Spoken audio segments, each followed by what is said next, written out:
રાજકોટમાં જામનગર રોડ પર મુસાફરી કરતા વાહન ચાલકો માટે રાહતના સમાચાર છે, જ્યાં ₹74 કરોડથી વધુના ખર્ચે તૈયાર થયેલ નવનિર્મિત સાંઢિયા પુલ શનિવાર સુધીમાં ખુલ્લો મુકાય તેવી પૂરેપૂરી શક્યતા છે. મેયર નેહલ શુક્લ અને મનપા કમિશનર તુષાર સુમેરા સહિતના પદાધિકારીઓએ બ્રિજનું રૂબરૂ નિરીક્ષણ કરી કામગીરીની સમીક્ષા કરી હતી.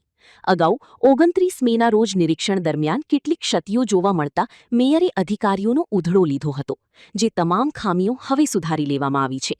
છેલ્લા 2 વર્ષથી ડાયવર્ઝન અને ગીચ વિસ્તારોમાં સર્જાતા ટ્રાફિક જામને કારણે હજારો વાહન ચાલકો ભારે હાલાકી ભોગવી રહ્યા હતા. મનપા દ્વારા આજે બપોર સુધીમાં બ્રિજના લોકાર્પણની સત્તાવાર તારીખ પણ જાહેર કરી દેવામાં આવશે.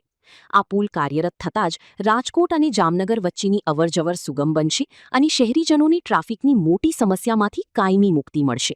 બસ અમે 28 તારીખે અમે 4 સંભાળ્યોના બીજે દિવસે પુલની મુલાકાત લીધી હતી. ત્યારે અમુક ત્રુટીઓ જણાવેલી હતી, દેખાઈ રહી હતી સ્પષ્ટપણે.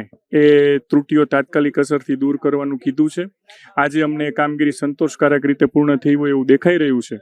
એટલે હવે આજે બપોરે અમે મીટિંગ કરીને ગણતરીની કલાકોમાં જાહેર કરી દઈશું કે બ્રિજનું લોકાર્પણ ક્યારે થશે. નથી કોઈ બધી ત્રુટીઓ સરખી થઈ ગઈ એવું દેખાઈ રહ્યું છે.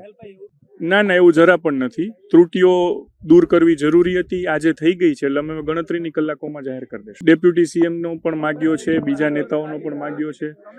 જેનો સૌથી પ્રથમ વહેલો સમય મળશે એ મુજબ નિર્ણય લેશું. પણ ડેપ્યુટી સીએમમાં અમે આશાવાદી છીએ કે એનો નજીકના ભવિષ્યમાં સમય મળી જશે. અને બહુ ગણતરીની જ કલાકો છે, એટલે આ બપોર સુધીની રાહ જુઓ. અમે જાહેર કરી દઈશું કે કઈ તારીખે લોકાર્પણ કરીએ છીએ. આજે બ્રિજ 2.5 વર્ષના સમયગાળામાં પૂર્ણ થયો છે. એના સમય મર્યાદાથી વહેલા અમે પૂર્ણ કર્યાનો અમને આનંદ છે. આ બ્રિજને સૌથી મહત્વની વસ્તુ, એક 2 લેન જૂનો બ્રિજ હતો, એની બદલે હવે 4 લેન આખો મોટો બ્રિજ આપણો નવો ઊભો થયો. અને આખો આ સિટીની જે મેઇન કનેક્ટિવિટી, અહીંયાથી તમે જુઓ તો માધાપરથી લઈને તમને બધી રીતે જે કનેક્ટિવિટી આપે છે, એવો આ બ્રિજ તૈયાર થયો છે. ખૂબ સુંદર થયું છે. હું રાજકોટની જનતાને અભિનંદન પણ આપું છું.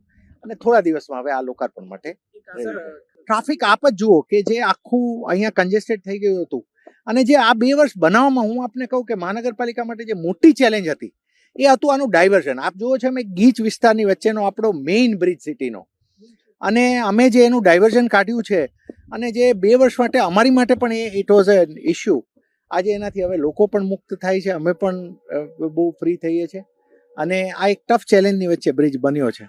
ખૂબ આનંદ છે. ત્રુટીઓ, માઇનર જે કંઈ ત્રુટીઓ હતી એ બધી હવે એને સેટલ કરી અને આજે અમે ફાઇનલ જોઈ લીધું છે. We are happy with the present status. હવે સંપૂર્ણ રીતે અમે સંતુષ્ટ છીએ અને હવે બસ આને હવે લોકો માટે છૂટું મૂકીએ છીએ.